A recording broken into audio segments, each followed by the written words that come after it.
Welcome to the City Club of Eugene's December 3rd, 2021 program, Understanding the Local Labor Shortage. This is the 12th program for our 2021-22 programming year. I'm Kitty Piercy and I'm the City Club President. Support for the City Club is provided by our members and sponsors. You can become a member of the City Club at our website, cityclubofeugene.org. Our programs are always available on YouTube channel, our Facebook page, and our podcast is available wherever you listen to podcasts.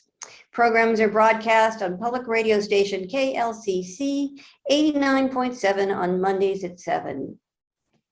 We have both business and in-kind sponsors, including our diamond sponsors, Kaiser Permanente, University of Oregon, Peace Health, and Lane Community College, as well as generous support from the City of Eugene and from Lane County.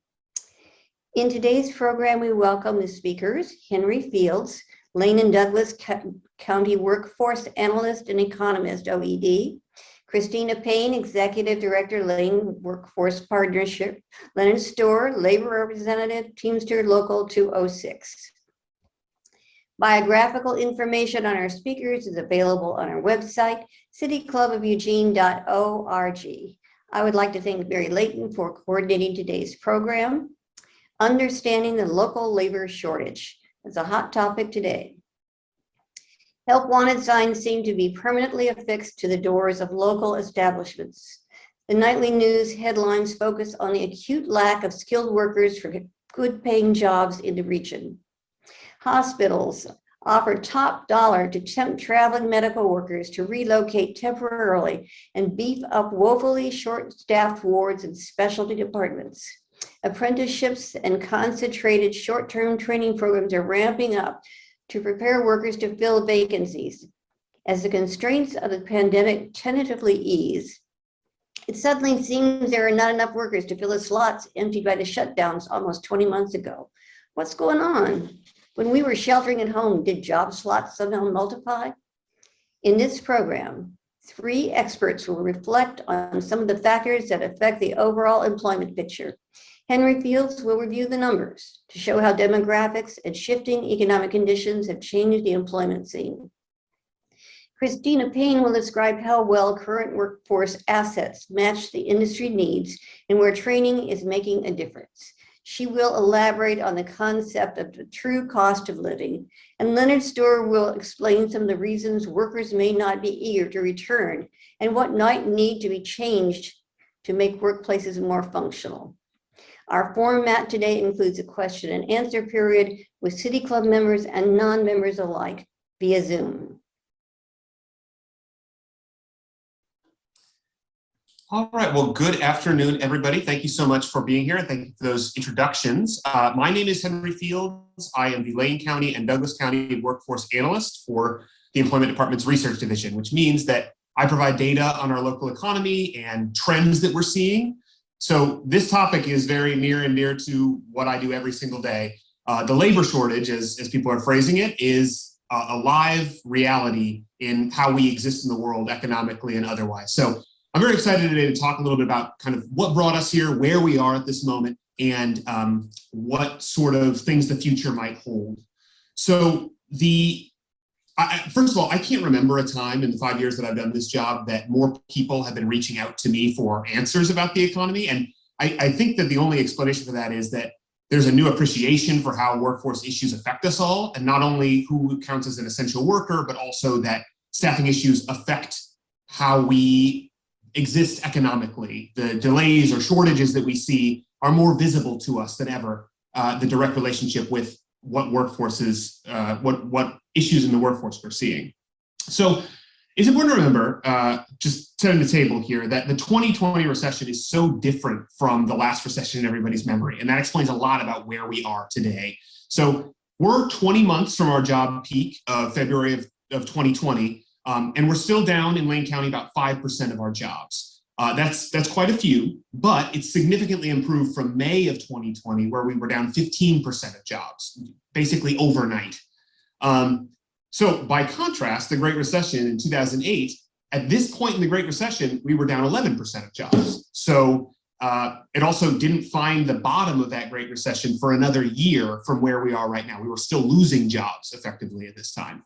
And it took us 8.5 years to get back up to where we were before the Great Recession. So in contrast, the Oregon Office of Economic Analysis projects that Oregon will be back to its previous peak by mid-2022. So about 2 years after the beginning of that recession. You can see, just comparing those side by side, how different the situation on the ground is. So we talked a lot in the last recession about a jobless recovery, that there was overall economic indicators were looking good, but jobs weren't coming back very quickly. The 2020 recession has been a job-full recovery. And in some ways, it looks like a workerless recovery based on what we're seeing. So we're going to talk a little bit more about that today. One of the main ways that we use to find out information about what jobs are open, which are difficult to fill, is a survey that we put out to businesses every quarter that asks them about their job vacancies. And in the most recent version of this we released in the summer of 2021, there were 107,000 job vacancies across Oregon open at any given time, and 78% of those jobs were considered by employers to be difficult to fill. Both of those numbers were records for the series. It had never been higher in the 6 years that we've done this survey. So that tells you a lot about the fact that there's lots of jobs that are open right now, and the ones that are open are more difficult to fill than they typically are. I want to talk a little bit about unemployment because it's a very key economic metric. We talk a lot about it, but it's really important to understand what it actually means. Unemployment rate is a general measure of how difficult it is to find work. So basically the percentage of people who are available for work but unsuccessful in finding it, even though they're making specific efforts. So even though we haven't gained back all of our jobs yet, the unemployment rate has healed substantially from where it was in 2020. So in October 2021, we stand at 4.9% unemployment, down from 14.4% in April of 2020. If you look at all the months since 2000 and averaged out the monthly unemployment rate, that number is 6.9%. So on a typical month, our unemployment rate in Layton County is 6.9%. We're 2 percentage points below that is in terms of October 2021. And that tells you that there's fewer workers than is typical in our area that are looking for work that can't find it. A pretty substantial difference, actually. And when we think about what all this means, one thing I want to encourage people to think about is, just like anything with a price, there is a supply versus demand consideration. Labor has to consider not only how much labor is available, but how much labor is demanded at any given time. And the demand right now is really, really high, which is what is causing a lot of these shortages that we see. Let me give you some examples specifically of what's going on.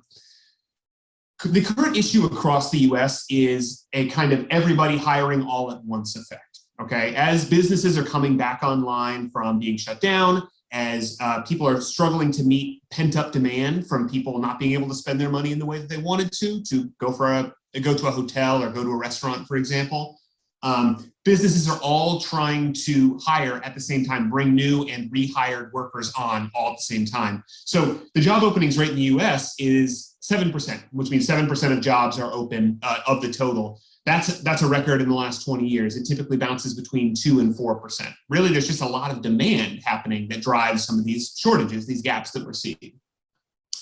Another way to look at it would be that there's less than one unemployed person per job opening. So this is an interesting thing to think about, but if you look at the ratio between unemployed people who are available to work and can't find it, versus the number of open jobs, in recessions, that tends to go very high, right? As there's a lot of people that are unemployed. In early 2020, it was about 5 to 1. So in those scenarios, a business is not working very hard to find workers. As of mid-2021, we're already below 1 to 1. So if every unemployed person in the US accepted an open job, there would still be jobs open. So that really tells you how quickly the situation has changed. So I guess if there's less unemployment and we're still down so many jobs, did people disappear? What's going on with our labor force that is making this gap exist? I do want to remind everyone that essentially what we're seeing is a little bit of a supercharged version of what was already happening in late 2019, for example, where it was very difficult to hire people and there was lots of barriers to getting all the workers that businesses needed.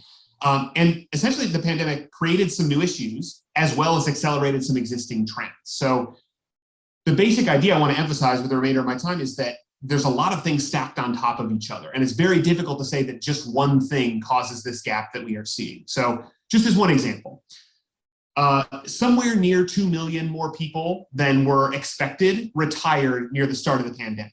Now, this is a great example of something that we knew was coming. We knew that the baby boomer generation was getting older and preparing to retire. We had built that into our thinking, but the fact that so much of it happened at once was a little bit unexpected and forced some people's hands.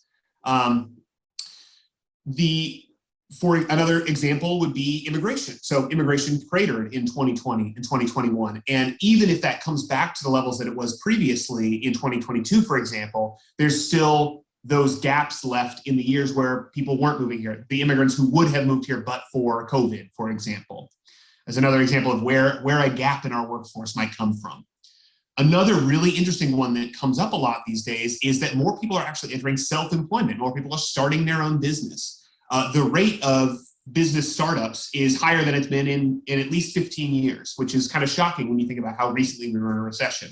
So we get about 4,000 new business applications a month in Oregon versus about 2,500 in the years after the Great Recession. So significant increase. That means less people are available to do payroll employment at an existing business because they are starting their own business, which is not necessarily a negative thing, but does create a workforce shortage.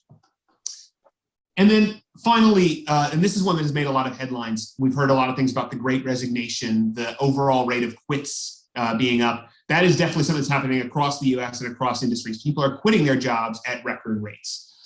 We, in the most recent data, had a quits rate, a voluntary quits rate, which is people leaving their job of their own free will, not being fired or retiring, of 3%, meaning 3% turnover in all of jobs. And it's even higher in industries that started higher turnover. So for example, retail and leisure and hospitality are already higher turnover industries, and they've been even more affected by this higher churn. But it's important to note that no industry has really been left unscathed by the fact that there's more voluntary quits going on, which is a sign of power in terms of workers have more power than they did before, but is extremely difficult for a business to deal with. For example, if you're in the leisure and hospitality industry and are dealing with potentially 7% voluntary quits each month, that's a very difficult situation to be in. So that's basically some of the things that go towards describing what we mean and what we're seeing when we're talking about a labor shortage. Obviously, there's a lot more to explain here. And the last thing that I want to close on is the reasons that people give that they are not in the labor force, which is a really important thing to consider as well. So we have some survey data from the US Census Bureau that asks people 18 and older if they are not working, why? And so there's roughly 800,000 people in Oregon over the age of 18 that are not out of the labor force because of retirement. And they give a wide variety of answers as to why. But some of the major ones are things like caring for a child or an elderly person. More than 100,000 listed that as their primary reason. So that speaks to sometimes the lack of affordable or available childcare or senior care. More than 100,000 were caring for someone, experiencing symptoms, or concerned about spreading COVID. Another, which again is something that we hope improves in the months to come, but is keeping people out of the workforce. And then the remainder were all sorts of different reasons. And there are many other reasons besides, an economic impact from COVID. They don't want to work. They don't have transportation to work. So it's really difficult to look at this data and see, here's the clear solution. This is why we have identified this problem. So I'm going to hand it off now to talk more specifically about what the workforce issues look like on the ground. I do want to say that a lot of this data and my contact information is available on qualityinfo.org, which is the Employment Department's public-facing website. If you want to talk more about any of these issues, I'd be glad to share the data that I've presented here and talk more about what's going on. But for now, I'm going to hand it off to Christina, who will give us a great perspective on what workforce training looks like in this current environment. Thank you, Henry. And since Henry is our data guy and we rely so much on him, and I want to just appreciate the research department at the Oregon Employment Department for all of the work they do. And every time that we go after a grant or anything, we get the support of Henry and the data. I'll give you a little bit of background around myself. Again, my name is Christina Payne. I'm the Executive Director for Layton Workforce Partnership. We're the workforce board for Layton County. There are 9 boards across the state of Oregon, and there's several hundred across the country. These are federally funded workforce boards. And to give a little perspective, workforce programs, while you may not be familiar with them, if you haven't had an opportunity or the experience to access programs delivered through workforce boards, they really have been around since right after the Great Depression. About 1932 is when the federal laws came into effect to basically help people get a job. You would go to the office, they would have a listing of jobs for you, and they would tell you to go out and get that job. Over time, the programs have evolved as far as understanding a little bit more around what the job requirements would be, what the training would be that individuals would need. And so there have been times in the country where there was huge investments in skilling up Americans and making sure that they had the skills needed for the jobs that existed. And then there would be a push towards industry it was like a training places. Well, now industry, you train your workforce. Then we'd see the pendulum swing back as skill sets for much needed careers, things like nursing, health, anything in healthcare that we depend on and rely on, those types of occupations were going unfilled. And as we see today, they continue to go unfilled. And I'll talk a little bit more about that as I go on. We have seen a progressive decline in investing in the workforce. And when I say that, it is whether it's adults or in K through 12 and children. In the career technical education programs that were disinvested in over 30 years, particularly, I know in the state of Oregon that we fought for to get those funds back in the schools. That's only been an early win when you think about the time it takes to for young people to understand that there are more things and more opportunities outside of just a college degree. We spent most of the 80s, 90s, and 2000s telling everyone that you need to get a college degree, not just in Oregon, but across the country, which a college degree is a great thing for many people and can open up a lot of doors. But we've also learned that it has created a huge amount of debt for a lot of people, and it hasn't always led to a career, because what works for one person and what one individual may think is the career of a lifetime, and that they would never want to do certain types of work. We're all different, which is great as humans, because people have all different types of things that they like to do. And the saying that no one wants to work outside might resonate with you, but there are a lot of people who love working outside and building and working with their hands. So we did a big disservice by spreading this message, and we realized that a little too late as a country.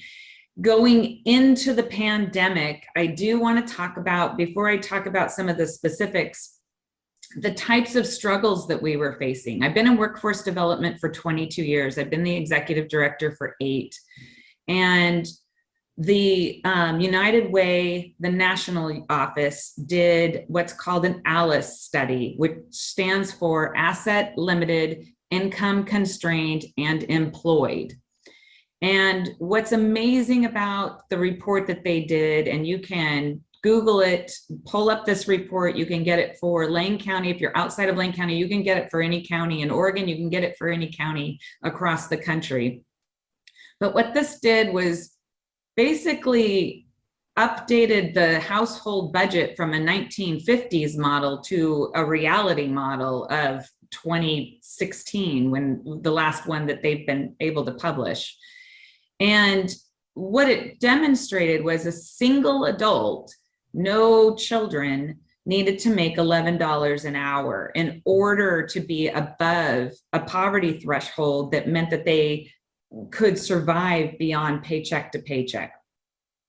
it included, so the costs that are included are what you typically included in a budget, I would say prior to Alice, was you would get your housing and your food, maybe transportation would be talked about. What they added was childcare, healthcare was also understood. You know, if you're working, you had all of your healthcare taken care of too. We know that's not true. So technology and other miscellaneous costs and your taxes. So that came down for a single person, a single adult, $11 an hour. For 2 adults, 1 infant, and 1 preschooler, it bumps up to an hourly household wage to $31 an hour. That could be combined to parents. We know that there aren't a lot of jobs out there, as Henry pointed out in the data, the average being around $19 an hour. I hope I'm not remembering that, Henry. But you can combine that and you'd be fine. In Lane County, prior to the pandemic, 44% of the households here were considered Alice families. That means they're working, but they are asset limited. They aren't able to save for if their car breaks down, or if a child gets sick and they have to stay home or pay for that medical bill. They don't have the resources to do that going into the pandemic. So now we're being asked, why aren't people going back to work? And it's because what may sound strange to people is because they can't afford to. If you have to pay for childcare, healthcare, you still have a huge bill hanging over your head. You may not be able to afford to go back to work for a job that doesn't even cover your childcare, if you can find childcare. And that's a whole nother issue to unpack. So then we get into wages and careers. So the Alice data is something that I hope people will look into on their own. The Federal Reserve banks have adopted it, and they're talking more about the relevancy of that report and in getting people truly out of poverty, not just living paycheck to paycheck with just one thing happens and they're out. So then we talk about, well, people can go to school and they could get a better job. What we still have in our heads is that a student going to school is living independently somehow, either off a parent or I guess student loans, and they're not working and they're just going to class. And that's not the reality. Students of all ages are typically, 80% are typically working in some capacity, and they're juggling work, family, and school. It's not that I just get to go to school. So you think, well, you got a free ride scholarship, or the federal government came in and helped you with that payment for school, so why don't you go to school? If all those other things aren't taken care of, such as childcare, transportation, housing, if that's not taken care of, then an individual can't go to school. And so let's talk about things like the nursing shortage. This is something I've tackled throughout my entire career. When we were able to, and we had the federal dollars, we invested and created a whole nother cohort for nursing at Layton Community College. At that point in time, that training program, when I say a whole nother cohort, it was 8 people for $80,000, and that was back in 2008. So it's an expensive endeavor. Then we went after a grant during the pandemic to expand nursing training, and we got into how we could help people support themselves while they were going through school. And we quickly learned through the community colleges that in Oregon and some other states, when a student is participating in their clinicals, they can't get paid. So they're a student who's already working, and a lot of times if you're going to nursing school, you're working in a healthcare facility somewhere. And then you're being told that while you have to add on clinicals and you can't get paid during that time. We've actually gotten people all the way to their clinicals who have dropped out of nursing school and gone back to being baristas so that they can pay their bills. And that's not just one or two people. This is happening. I know two people who I've heard their stories who lived in their cars during clinicals. And that's a problem. If we could take some of these traditional training programs in healthcare and turn them into apprenticeship programs, and I've talked with Commissioner Val Hoyle about this through BOLI, and she is leading the charge on this, so I don't want to sound like it's just my idea, but this is something that a lot of people can get behind, is that there needs to be more apprenticeship opportunities so people can earn a paycheck while they're learning. And we have traditional apprenticeship models that have proven to work really well in raising wages, providing health care, making sure people are earning a living while they're learning a new skill. And we've got to do something differently if we want to increase the skills of our workforce, increase the wages, and ensure that people can get the skills that are needed that we need. We need people in healthcare. If we've learned anything through this pandemic, I think we've learned that. And then we also need childcare workers. It's the care economy that you hear about. And that's another place where an apprenticeship model that would help early childhood educators bridge into elementary education and careers that have more longevity, that have a higher pay. We would see more people going into early childhood education.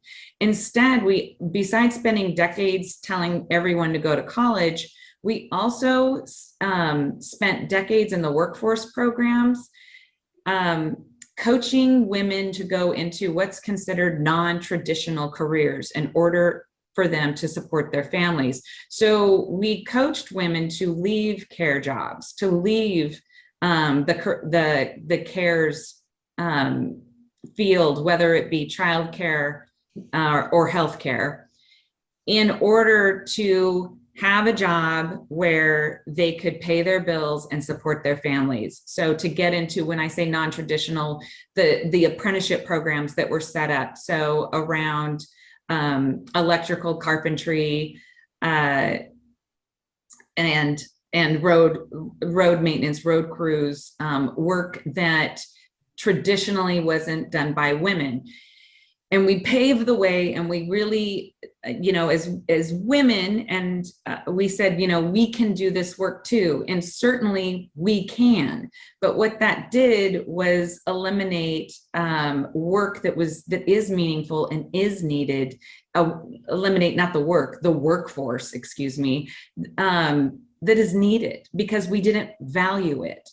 So we have a bit of a values problem right now. And if we can take the model that's been successful, that's worked in the non-traditional areas for women, when it's typically what we thought of as traditional for men, if we could take that model and whether it's changing laws or creating those pathways so that there's apprenticeship in early childhood education and in nursing, we will see those pipelines come back, and we'll see people coming back into those jobs, and not only just coming back into those jobs, but able to support their families and thrive in that work. And I think with that, I'm going to hand it over to Leonard, because I think he'll have a little bit more to say. Well, thank you. I'd like to thank you and Henry for this information that you've supplied. I find a lot of it very interesting, and it fills in some gaps in my understanding of what the labor market looks like right now. My name is Leonard Scara. I'm a city councilor in Springfield, Oregon, and also a representative at Teamsters 206. For 18 years, I was an over-the-road truck driver, and for 10 years, I was a shop steward. representing the drivers that I worked with. Since 2011, I've been a representative for the local. Our duties include organizing, representation in arbitrations and grievance procedures, and also the negotiation of our agreements. We function as sort of a canary in the coal mine in that we represent workers in all sectors. The Teamsters were originally just truck drivers, and we've diversified over the last 50 years to represent drivers in, or represent employees in retail, in service sector, transportation sector, the emergency sector. We represent ambulance drivers, and also in health and welfare. We what Christina had to say about the nursing industry is certainly struck a chord with me, because we represent nurses out on the Oregon coast. I want to thank Layton Workforce for being very helpful to us. We had a couple of our employers close up shop in the print industry, and that gives you an idea of where the print industry is headed. When we have layoffs, then it's usually a first indicator that maybe an industry is in distress, and it works the other way too. Right now, just about all of the trends that we're seeing are upward right now. Every sector in this sort of halting recovery that we're in the middle of, it seems to be in hiring mode. Nurses more urgently than anyone else, but I would say that truck drivers are a desperate shortage. The supply chain right now is in distress, and we need truck drivers more than anybody else right now, with a possible exception of healthcare workers. If anybody who's listening right now is sort of at a standstill or at a crossroads as to what kind of job to seek, then I would encourage you to look into possibly obtaining a CDL and becoming a truck driver, because you could pretty much name your own price right now. Before the COVID-19 pandemic started, a workers' leverage was minimal in this country. Almost every state is a so-called at-will state, which means that an employer could fire a worker for any reason that doesn't directly involve discrimination against a protected class. If a worker were an animal right now, then they could be classified as an endangered species, except minus the protections that the government extends to animals right now.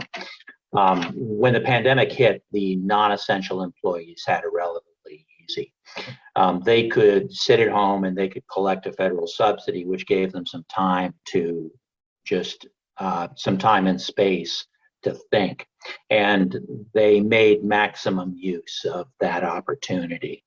Workers across the country who've been trapped in menial jobs were able to see the interchangeability of their jobs with all of their co-workers, and stripped of meaning, all of these jobs are standing out mostly for their banality. The money that these workers collected from the government eventually ran out, but what lingered for them was a sense of something that I'm sure the Germans probably have a lengthy word for.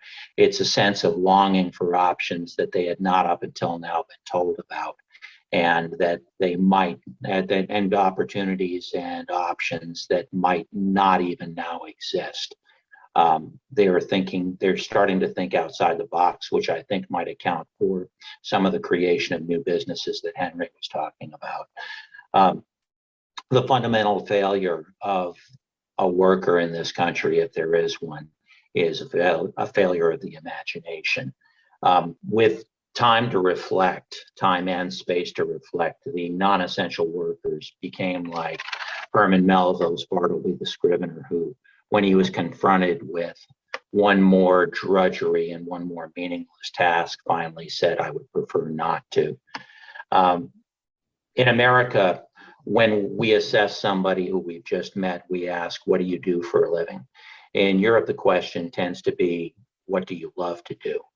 And is there any doubt which of those two questions tells you more about the person that you're talking to? increasingly the American workforce is opting for less money and less work and more love.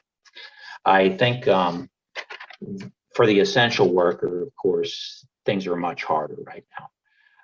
Overworked, and they're saddled with the snatching away of this temporary hero pay that they might have been given at their employer. Today's essential worker is discovering how little the employer really has to offer them aside from a meaningless title. In what other country could the designation essential be said to be a curse as it is for these essential workers who we depend upon so heavily? In both sectors, the workforce is finding itself transformed and a lot more radical than they used to be. For the essential worker, the demand now is merely a return to a semi-normal life. For the more fortunate non-essential workers, the question is becoming, after all this, what a normal life could possibly be. So I could go on, but I'd like to just turn it over for any questions that anybody might have for our illustrious and expert panel. Thank you.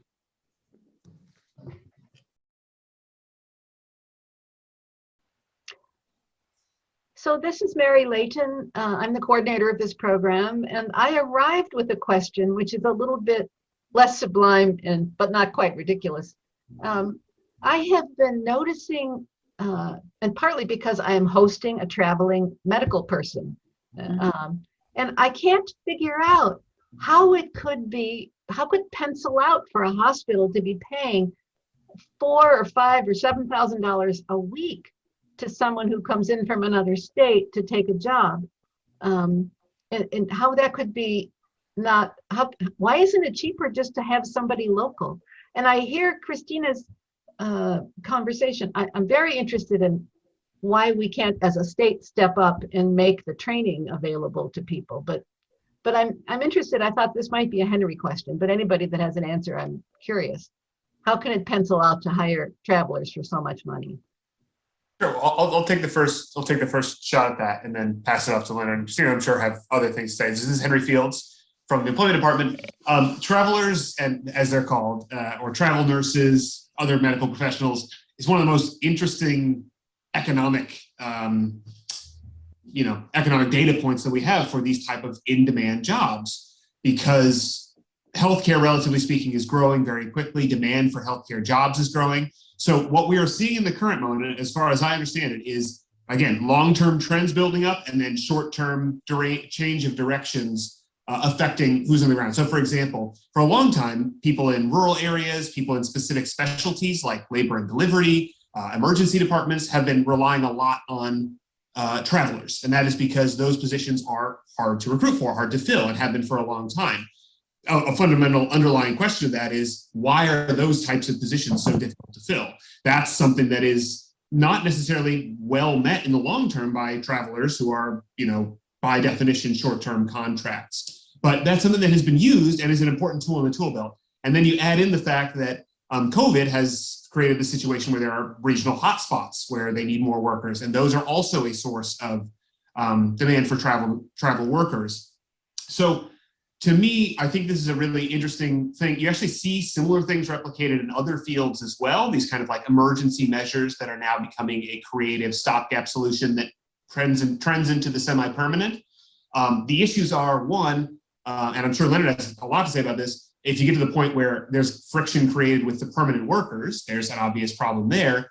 And then, but there is also a kind of significant upside to this. And anecdotally, we have made friends in town who came here from other states as travel nurses and decided to make Eugene their permanent home, for example. So there are ways that can actually be an important tool to developing the long-term workforce. The issue is if it is just a stopgap measure or creates more friction that leads to more of this churn and quitting of the workforce, for example. But those are different ways that it could go, and it's a very live issue right now. Leonard? Yes, thanks, Henry, for that information as well. We do represent some nurses out on the coast, and in any workforce, there are typically a certain number of people who would like as much overtime and as much pay as they can. And there are others who just want to get their workday done and then go home. And I think that whether there's friction between the full-time staff and these travelers, the agency nurses, has a lot to do with whether the workforce wants more hours or fewer hours. Now, we have a good number of nurses out on the coast who don't want to work weekends, for instance. And so the real friction there is between them and their employers, because to be honest, the agency nurses don't pencil out for those employers. It's much more expensive to use an agency nurse than it is to use a full-time staff. And so they argue back and forth about whether they are going to have to work weekends, and if not, then the company, the hospital is going to have to get agency nurses. And now there are people who are just resentful of somebody coming in and doing their work anyway. But for the most part, I think that the full-time staff is really content to let the agency nurses work the shifts and the jobs that they don't want to do, and then leave themselves the hours and the scheduling that they want.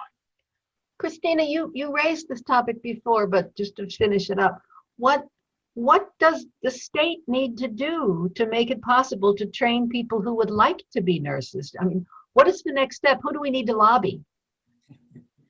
Well, the conversations are happening across the state.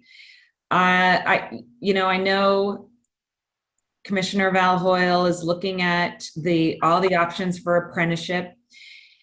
I do think we've been doing the same thing for a long time, and it's not getting us the results that we need, specifically in the area of the healthcare careers. And that there's the apprenticeship, to be able to earn while you're learning, is a model that can be replicated. In Southern Oregon, they have some medical assistant apprenticeship programs that have launched. Actually, locally at Peace Health, they have some medical assistance and apprenticeship programs as well. So that they're testing it out and they're utilizing it, but it's not a widespread, well-known way to get into the healthcare field. That is when it comes to apprenticeship. I talk about that, but then at the same time, for most of my career, it was confusing to find out how, even in the traditional apprenticeship programs, how someone could become an apprentice in carpentry, or an apprentice in masonry work, or electrical. It was always this kind of mystery how it would happen. And that's another thing that I appreciate the new commission, or Val probably doesn't feel new anymore, but she's come in to help make it more transparent and the pathways more clear for people when it comes to getting into an apprenticeship program. So, I've been referencing apprenticeship like it would be the save all. And then there's probably people going, well, I couldn't get into an apprenticeship in these other areas. And I think that's something that has to be addressed as well at the same time. There's a lot to unpack. There's a lot of layers in this conversation. I sometimes hesitate on where to dive in at, which point to address, because as humans, we are very multifaceted individuals. We're all very different from one another. So, but yet we create institutions and structures that are typically a one size fits all. And if you don't fit it, then it doesn't, and if it doesn't work for you, then you're considered a failure. And even if it was something that you thought you loved doing, you may never be able to pursue it because there wasn't the supports or the pathway to get you there. Skip, Coburn, you had a question. Yes, Christina, you talked about women, concentrating in the care fields and what it would take to get them out of those fields. So what did, I've seen statistics. In fact, I think they came from Henry some time ago about the very, very low percentage of women who are in the trades, electricians, plumbers, and what have you. And those are jobs that over time can pay a really good wage to those who are employed as such.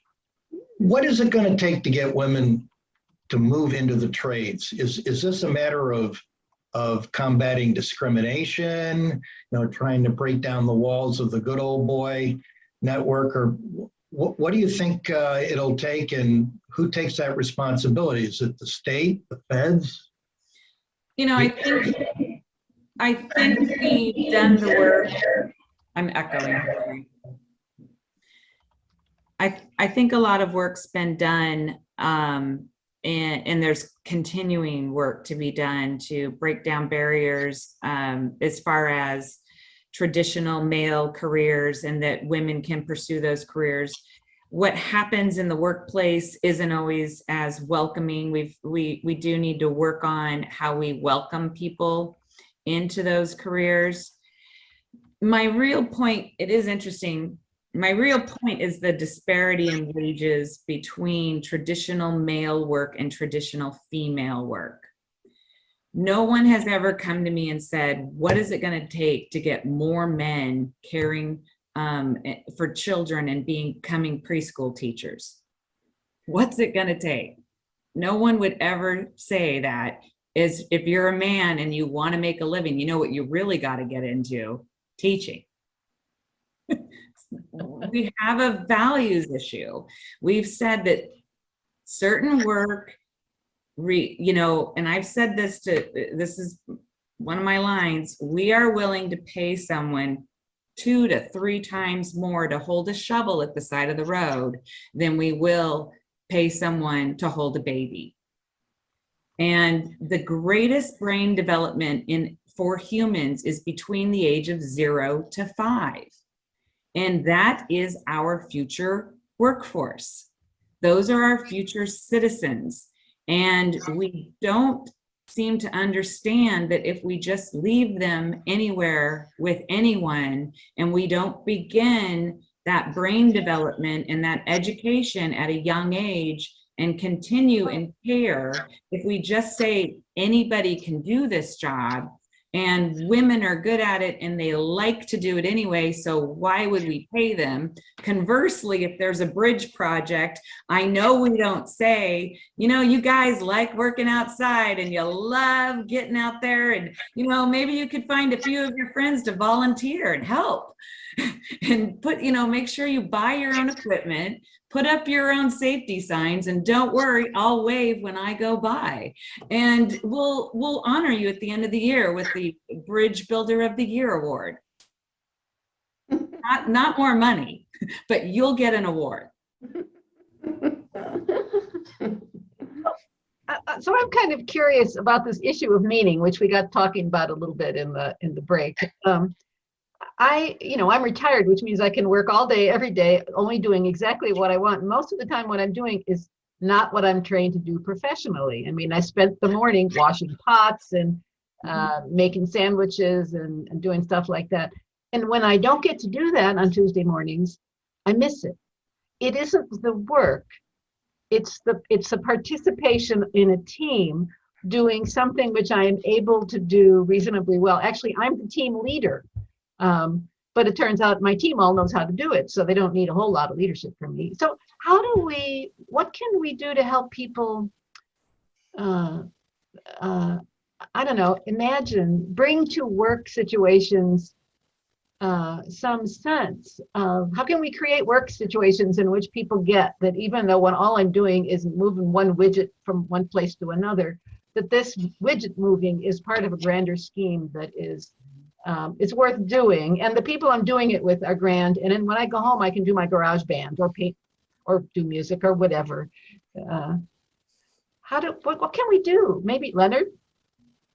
This is the question. It's the $64 question, Mary. And I was really glad to hear you raise the question during the break of how we live and what it means to live our lives and what it means to be human. And I think maybe the sweet spot between the ideal that you're talking about and the needs of the marketplace might be more of I'm really glad to hear about the small businesses that are starting to crop up since the recovery started, and I think that worker-owned businesses may very well be part of the way out of here, and that's probably going to take some subsidies, and it's probably going to take some stimulus from the government to make that happen. But I think that it would be richly rewarded many times over if there were money that were dedicated to helping people start their businesses and own them.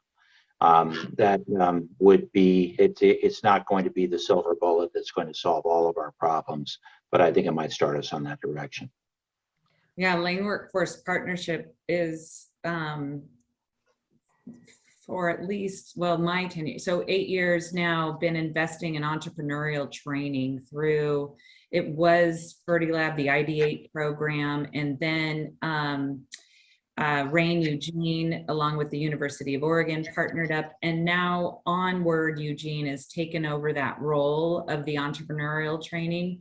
And it does make a huge difference to support our entrepreneurs in this community, get them the training they need, get them plugged in to whether it be investors, getting them in front of investors, and just all the wraparound supports. Onward just recently helped, partnered up with Relief Nursery, so that women, single mom entrepreneurs primarily, it could be single dads too, but so that if they needed childcare while they were developing their business, there would be respite care. And the Oregon Community Foundation just gave them a grant to support that. So, cheers to Onward for advocating for female entrepreneurs and partnering with the Relief Nursery on that, and for the Oregon Community Foundation to fund it.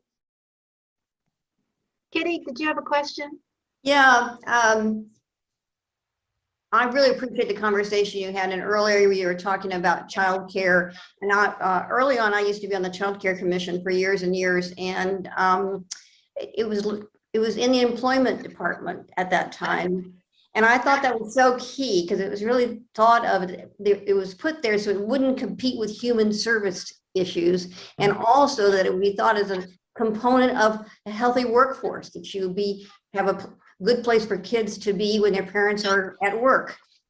And brain development and all that was really important too. I guess my question is really around how do we really bust through that? Is that a universal pre-K? Will that help us break through it? Is it how do we change people's attitude toward childcare, that it isn't just something that nice people to do to take for nothing, that it really is an essential part of our workforce, an essential part of people going to work, essential part of kids growing up healthy and strong and ready to participate in the world.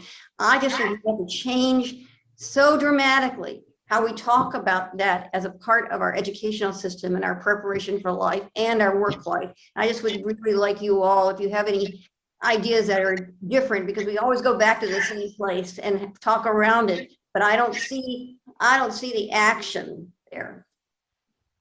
Yeah, I'll just start off and say it's around educating our population. A lot of us, a lot of the older, so I'm 50, almost 52. So you get, above my age group, many people had a parent at home or were with someone before kindergarten. And so we're having to retrain ourselves around and it didn't mean, that was just how it was structured. It didn't mean that we wouldn't have been served better by having access to education at an earlier time in our brain's development. And when we started studying early childhood education, and I can say that I taught preschool for 9 years, when we really got into early childhood education, we started to see where the brain's greatest development was, and realized that by saying that we're not going to teach children anything besides potty train them before kindergarten, we're missing out on a lot of opportunity there, especially, you know, socially, human interaction, understanding cause and effect, things that you can learn at a far earlier age, and with a group of peers too. So you also start trying things in front of people and failing at an earlier age too, which builds in resiliency too. So that later by kindergarten, if you don't do something too well, it could be crushing. And having those skills built up does help young people continue to progress. So by the time they're in third grade, and now we're hearing that those third grade benchmarks are a predictor for so many things, whether it be high school graduation or a predictor, if you're not passing them, how many of those young children at third grade they can determine will lead to incarceration, homelessness, poverty. It's like, and then we keep trying to fix it later when they're 25. Programs like ours, rather than we could have taken care of it between 0 and 5. I bet you we have consensus on this, but our time is up. So work, meaning, wages, opportunities taken and passed. You covered a lot of subjects, and I really appreciate the comments you brought to this topic. Thank you very much.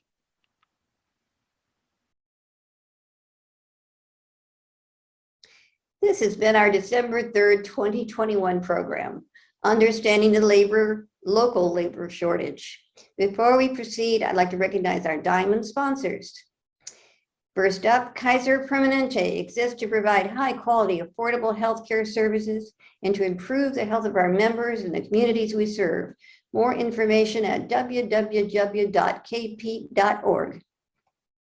Support also comes from University of Oregon. Since 1876, UVO has helped Oregonians question critically, think logically, reason effectively, communicate clearly, act creatively, and live ethically. More information at UOregon EDU. Peace Health is proud to serve Eugene, Lane County, and beyond. As your hometown healthcare partner for more than 80 years, our mission is to help keep you and your family healthy. Learn more at peacehealth.org. Layton Community College transforms lives through learning. LCC provides comprehensive, accessible, high-quality educational opportunities that promote student success. For more information, visit lanecc.edu. We also thank the generous support from the City of Eugene and from Lane County. I would also like to acknowledge our Ruby sponsor, Johnson, Lucas, and Middleton. Support for the City Club comes from Johnson, Lucas, and Middleton, a team of experienced, compassionate attorneys fighting for justice. If you have been seriously harmed by wrongdoing and need help, contact us at justicelawyers.com. Our Sapphire sponsors, Summit Bank. Support for the City Club comes from Summit Bank, your local community bank, an independent community bank headquartered in Eugene. Summit Bank serves businesses and professionals in Eugene, Springfield, and Central Oregon communities. For more information, visit sbko.bank. And our gold sponsors, Pacific Cascade Federal Credit Union and Jerry Diethelm, architect, landscape architect. Before we thank our speakers, I have a few quick announcements. Thank you to our in-kind sponsors, KRVM 91.9 Radio, Pack Info and Simplified Computing LLC, and Dotson's Photography. And a special thank you to public radio station KLCC FM 89.7 for airing the City Club programs on Mondays at 7. Our programs are always available on our YouTube channel, our Facebook page, and our podcast. We invite anyone, members and non-members, to participate in the Zoom taping of our programs.